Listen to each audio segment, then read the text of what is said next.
دل کو تسکین نصیب ہوگی. تسکین اس کی دہلیز سے تمہیں ملے گی. یہ اندر سے پھوٹتی ہے، باہر سے نہیں آتی ہے. تسکین کے قافلے اندر ہی اترتے ہیں، اندر سے اس کے سوتے پھوٹتے ہیں، اس کے چشمے پھوٹتے ہیں. ہم باہر سے ڈھونڈتے ہیں، باہر سے تسکین نہیں ملتی، یہ اندر سے آئے گی. اس لیے اس دل کے اوپر لگے ہوئے میل کچیل کو، غلاظت کو دور کر لو اور کھرچ دو دل کے اوپر پڑے ہوئے جتنے بھی زنگ ہیں. تو پھر نتیجہ کیا ہوگا؟ دل ستھرا ہوگا، مصفہ ہوگا، مزکا ہوگا. تو پھر دل پر نور ہوگا. تو پھر آپ کو زندگی گزارنے کا لطف اور سرور اور مزہ آنے لگ جائے گا. تو انسان جب دلیلیں تراشتا ہے، اس سے ایک بعض اوقات اپنے آپ کو بھی مطمئن کرنے کی کوشش کرتا ہے، اوروں کو بھی مطمئن کر لیتا ہے، لیکن حقیقت میں اطمینان نہیں ہوتا، وہ بے چینی ہوتی ہے. تو اللہ تعالیٰ جل شانہ اس کہانی کو بیان کرتے ہوئے ایک اور مضمون کو بیان کیا، اور یہ بالکل درمیان میں جملہ معترضہ کے طور پہ جو ہے وہ نظر آ رہا ہے کہ بات تو چل رہی ہے، تو اچانک اللہ اپنے محبوب سے مخاطبہ فرماتا ہے اور کیا ارشاد کرتا ہے؟ لا تحرک بہ لسانک لتعجل بہ. تو یہ اچانک بات کیوں آ گئی؟ اصل بات یہ تھی کہ جب وحی نازل ہوتی تو آقا کریم علیہ السلام ہمہ تن گوش ہو کے اس وحی کو سنتے، پھر اس کو محفوظ کرنے کی فکر ہوتی کہ جو میں نے سنا ہے وہ اچھی طرح مجھے یاد ہو جائے. اور پھر آقا کریم علیہ السلام کی تیسری فکر یہ ہوتی کہ اس کے جو معارف ہیں، اسرار ہیں، اور اس کے جو ثمرات ہیں، اس کی جو تفصیلات اور نکلنے والے اس کے نتائج ہیں، وہ بھی اچھی طرح جو ہے وہ میں سمجھ پاؤں. تو یہ تین مشقتیں بیک وقت حضور گوارا کر رہے ہوتے. اب قیامت کا ہولناک منظر جو پیش کیا گیا، اور پھر انسان جب اپنے رب کی نافرمانی کرتا ہے تو جو اس کا حال ہوتا ہے، تو یہ سارے مضامین کو اللہ کے محبوب سن رہے تھے. حضور کے قلب اطہر پر گرانی آئی اور میرے رب کو کیسے گوارا تھا. جو حضور سن رہے تھے جلدی جلدی اس کو زبان پہ لانا چاہ رہے تھے تاکہ وہ اچھی طرح ازبر ہو جائے، لیکن اللہ نے محبوب کی اس مشقت کو دیکھا تو فرمایا لا تحرک بہ لسانک لتعجل بہ. محبوب آپ اپنی زبان کو جنبش نہ دیں، آپ جلدی کرتے ہیں تاکہ وہ جو میں نے سنا ہے وہ میری زبان پہ آ جائے. ان علینا جمعہ و قرآن، یہ ہمارے اوپر ہے، ہم آپ کے دل میں جمع بھی کریں گے. جو آپ کو سکھایا ہے وہ آپ کو یاد بھی رہے گا، وہ آپ بھول نہیں سکیں گے. فَإِذَا قَرَأْنَاهُ فَاتَّبِعْ قُرْآنَهُ، اور جب ہم پڑھ لیں تو پھر اس کے بعد آپ اس کو دہرائیں پڑھیں. ثُمَّ إِنَّ عَلَيْنَا بَيَانًا، پھر اس کی تفصیل بھی ہمارے ذمہ ہے، اس کا بیان بھی ہمارے ذمہ ہے. اس سے وہ لوگ جو حجیت حدیث کا انکار کرتے ہیں اور پھر وہ کہتے ہیں کہ نہیں بس قرآن مجید کی آیات ہی ہیں، اس کے علاوہ اور کچھ نہیں ہے، وہ من اللہ نہیں ہے، تو یہاں غور کرنا ہے. ثم ان علینا بیانہ فرمایا گیا، پھر ہمارے اوپر ہے اس کا بیان جو آپ کو ہم القاء کریں. اور آقا کریم نے فرمایا، سنن نسائی کی روایت ہے، انما اوتیت القرآن ومثلہ معہ، مجھے قرآن دیا گیا اور قرآن جتنے اور علوم بھی میرے سینے میں رکھے گئے.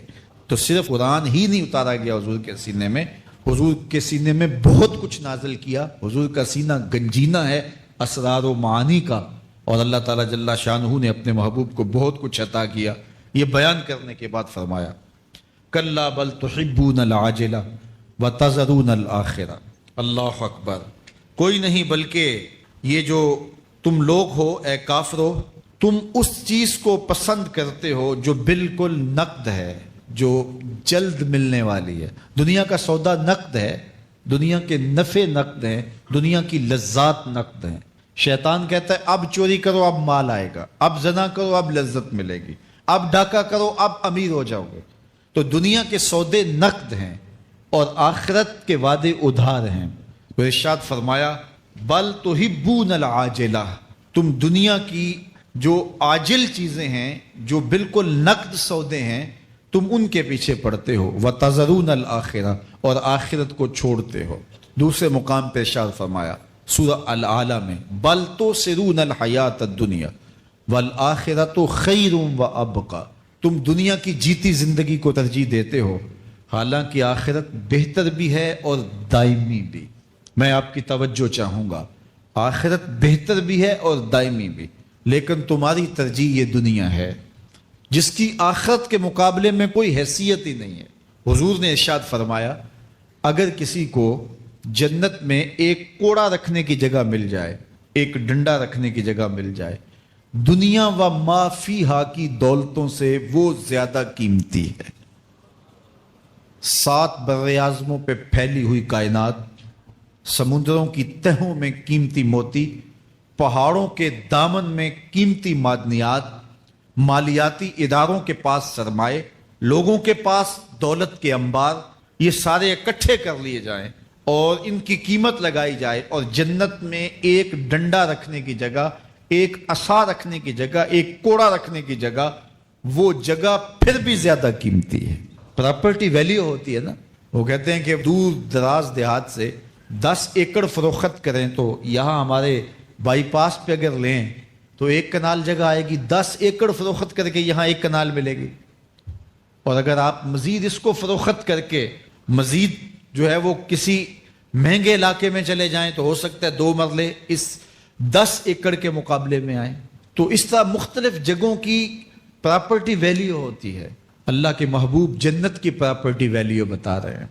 7 بر اعظموں پہ پھیلی ہوئی کائنات کو ایک پلڑے میں رکھیں، پوری دنیا کے اندر جو سرمائے ہیں، جو ماضی میں سرمائے لوگوں نے خرچ کر لیے، جو حال میں موجود ہیں، جو آنے والے ادوار میں لوگوں کے پاس آئیں گے، قارون کا خزانہ اور سرمائے سارے اکٹھے کر کے ایک پلڑے میں رکھ دیں، جنت میں ایک عصا رکھنے کی جگہ پھر بھی زیادہ قیمتی ہے۔ تو پھر دنیا کی آخرت کے مقابلے میں قیمت کیا ہوئی، دنیا کی جنت کے مقابلے میں ویلیو کیا ہوئی؟ اور جنت میں سب سے کم جگہ کس کو ملے گی؟ جو سب سے آخر میں جائے گا۔ ظاہر ہے سب سے کم جگہ اسی کے پاس ہوگی جو سب سے آخر میں جہنم کے دھکے کھا کھا کے، رگڑے سہ سہ کے پھر آخر میں جنت میں جائے گا، سب سے تھوڑی جگہ اس کے پاس ہوگی۔ حدیث پاک میں آتا ہے، بخاری میں آتا ہے، حضور نے ارشاد فرمایا کہ جب جہنم سے آخری جہنمی نکالا جائے گا تو اللہ تعالیٰ اسے پوچھے گا بتا تیری کوئی آرزو، تو وہ کہے گا مالک یہ آرزو ہے، یہ آرزو ہے، مختلف آرزویں بتائے گا۔ اللہ فرمائے گا لکا ما تمنیتا، جو تو نے آرزو کی جا جا تجھے میں نے عطا کر دی، اب جنت میں چلا جا۔ تو اس کی تو توقع یہ ہوگی کہ سایہ دیوار جنت میں جگہ مل جائے تو غنیمت ہے، اور اگر جنت کے اندر جاؤں تو کوئی جھونپڑا مل جائے 2 مرلے کا تو وہ بھی کافی ہے۔ لیکن اللہ اسے کتنی جگہ دے گا؟ اللہ فرمائے گا جا جنت میں، تیرے لیے جنت میں دنیا سے 10 گنا جگہ ہے۔ 7 بر اعظموں کو 10 سے ضرب دے تو کہا کہ دنیا سے 10 گنا جگہ تیرے لیے۔ اس کو یقین ہی نہیں آئے گا، وہ کہے گا اتسخر وانت الملک، میرے رب تو بادشاہ ہو کے مجھ سے مذاق کر رہا ہے؟ اللہ فرمائے گا نہیں، تیرے لیے 10 گنا جگہ ہے، اور اس کے لیے 10 گنا جگہ ہوگی جو سب سے آخر میں جنت میں جائے گا۔ میں آپ کی توجہ چاہوں گا، جو آخری جنتی ہے اس کے پاس کتنی جگہ ہوگی، کتنی پراپرٹی ہوگی؟ آج تو 2 10 20 50 مربع کسی کے پاس ہوں تو وہ اتراتا ہوا چلتا ہے کہ میں اتنا بڑا ذمہ دار ہوں۔ جنت میں آخری جنتی کی جگہ کتنی ہوگی؟ دنیا سے 10 گنا جگہ۔ تو داتا گنج بخش علی حجویری کی جاگیروں کا عالم کیا ہوگا، بابا فرید الدین گنجے شکر کی جاگیروں کا عالم کیا ہوگا، پھر اصحاب رسول کی جاگیروں کا عالم کیا ہوگا۔ قیمتی کتنی جگہ کہ ایک ڈنڈا رکھنے کی جگہ مل جائے، دنیا و ما فیہا سے وہ قیمتی، اور وہ قیمتی جگہ دنیا سے 10 گنا جگہ اس کو دی جائے گی جو سب سے آخر میں جائے گا۔ تو مجھے بتائیے اس سے بڑا بے وقوف کوئی ہے جو آخرت کو برباد کر کے دنیا کا سودا کرتا ہے؟ بل توسرون الحیات الدنیا والآخرۃ خیر وابقا، کہا آخرت بہتر بھی ہے اور دائمی بھی ہے، نہ ختم ہونے والی زندگی ہے۔ تو یہاں بھی ارشاد فرمایا کلا بل تحبون العاجلہ وتذرون الآخرہ، تم نقد کے پیچھے دوڑتے ہو، آخرت جو ادھار ہے اس کی پرواہ نہیں کرتے ہو۔ یہ نقد تمہیں مل بھی جائے، پہلی تو بات ہے ملتی نہیں ہے، دنیا تمہارے آگے بھاگتی ہے اور تم پیچھے بھاگ رہے ہو۔ کچھ حصہ تمہیں مل بھی گیا تو وہ کتنے سالوں کے لیے؟ 60 سال 70 سال، یہ تو بڑی لمبی زندگی ہیں۔ ہمارے ہاں 45 سال ایوریج نکالی گئی ہے۔ 60 سال بھی کوئی جی لے، 70 سال بھی کوئی جی لے، کیا حیثیت ہے آخرت کے مقابلے میں؟ آخرت کا ایک دن یوم حشر قرآن بتاتا ہے 50,000 سال کا ہوگا۔ 50 سال کا نہیں، 50 100 سال کا نہیں، 50,000 سال کا ایک دن۔ پھر اس کے بعد نا ختم ہونے والی زندگی، مینڈے کی شکل میں موت کو بھی ذبح کر دیا جائے گا، موت کو بھی موت آ گئی، اب موت نہیں ہے، نا ختم ہونے والی زندگی۔ اور جو جنت میں چلا گیا سب سے آخر میں جانے والے کی یہ جائیدادیں، تو اصل زندگی تو آخرت کی زندگی ہے۔ کلا بل تحبون العاجلہ وتذرون الآخرہ، یہ تو ایک سودا ہے۔ اب اللہ تعالیٰ ایک اور چیز بتا رہا ہے، ذرا غور کیجئے۔ دنیا کی محبت دل میں ایسی پیدا ہو گئی کہ ہمیں سال کے بعد ماہ سیام میں مسجد میں آنا نصیب ہوتا ہے، اور ہم اپنی ہی دنیا میں مگن ہیں کہ یہی دنیا سب کچھ ہے۔ یہ کائنات بھی دیکھو، میرا رب بیان کر رہا ہے، وجوہ یومئذ ناظرہ الی ربہا ناظرہ۔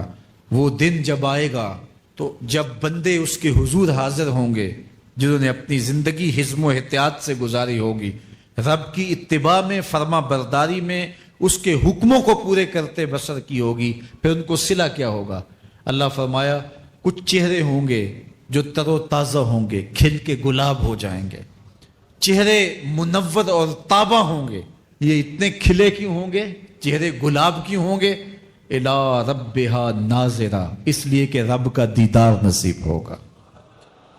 رب کا دیدار نصیب ہوگا تو چہرے کھل جائیں گے، اور چہرے شگفتہ ہو جائیں گے، چہرے تر و تازہ ہو جائیں گے۔ یار کوئی پرانا دوست مل جائے اور آپ سخت صدمے کے ماحول میں ہوں تو اچانک اسے دیکھ لیں تو آپ کا چہرہ کھل جاتا ہے اور آپ کا چہرہ گلاب بن جاتا ہے، تو پھر کیا منظر ہوگا؟ دنیا کے تھکے ہوئے لوگ، جنگوں کے ستائے ہوئے لوگ، بدر، احد، حنین اور کربلا کی سختیاں گوارا کیے ہوئے لوگ، تہجد کے اندر لمبا قیام کر کے راتوں کی تنہائیوں کے تھکے ہوئے لوگ، حلال کھایا حرام نہیں کھایا اور دنیا سے پیچھے رہ گئے، دنیا آگے چلی گئی اور یہ حلال کی تلاش میں بظاہر پیچھے رہ گئے۔ گھر والے بھی تانے دیتے ہیں کہ تم تو پیچھے رہ گئے، دنیا کہاں چلی گئی، تمہارے رشتہ دار کہاں چلے گئے۔ تانے اور تان و تشنی کے برستے تیر سہے ساری زندگی گزار دی۔ دکھوں کے مارے ہوئے یہ شخص جب قیامت کے دن اپنے رب کے حضور جائیں گے تو اللہ رخ انور سے نقاب ہٹا دے گا، پھر کیا ہوگا؟ اللہ کا دیدار ہوگا تو یہ چہرے کھل جائیں گے، ساری تھکن اتر جائے گی، جنم جنم کی ساری تھکن اتر جائے گی اور چہرے شگفتہ گلاب بن جائیں گے۔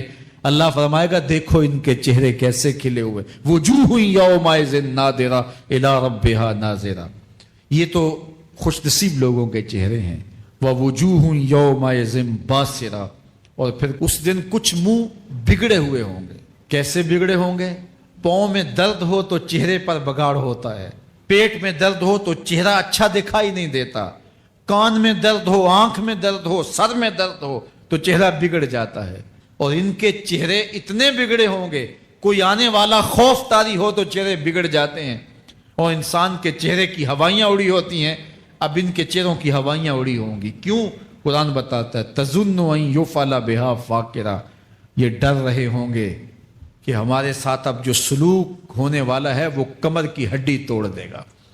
ہم نے رب کے حکموں کو توڑا، ہم نے پرواہ نہیں کی، ہم سمجھے دنیا میں آئے ہیں تو ہماری دنیا ہے، آوارہ ہوں، خواہشات نفس کے مطابق زندگی گزاریں، آنکھیں بے حیائی میں لگی رہیں، سوچیں آوارگی میں لگی رہیں، کان نغمے سنتے رہے، زبان جھوٹ بکتی رہی، ظلم و جبر کا بازار گرم رکھا، عصمت عزتیں پامال کرتا رہا، لوگوں کا مال لوٹتا رہا، حق غصب کرتا رہا، کلیجی اور دل چیرتا رہا، لوگوں کو زخمی کرتا رہا، لوگوں کے جذبات سے کھیلتا رہا، پرواہ نہیں کی کہ یہ دنیا ہے، امتحان گاہ ہے، چند دنوں کے لیے آئے ہیں، اللہ کے حضور پیش ہونا ہے، عملوں کا حساب ہونا ہے۔ اب جب وہ دیکھیں گے کہ ہمارے ساتھ کیا ہونے والا ہے تو ان کے چہرے پہلے بگڑ جائیں گے۔ کیوں؟ وہ گمان کریں گے کہ ان کی ریڑھ کی ہڈی توڑ دی جائے گی، ایسے عذاب آئیں گے جس طرح کسی کی ریڑھ کی ہڈی ٹوٹ جائے تو اس کا چہرہ شگفتہ گلاب تو نہیں ہوتا، اس کا چہرہ جو ہے وہ تو کس قدر مرجھایا ہوا ہوتا ہے۔ تو اللہ ارشاد فرماتا ہے اس طرح ان کے چہرے ہوں گے۔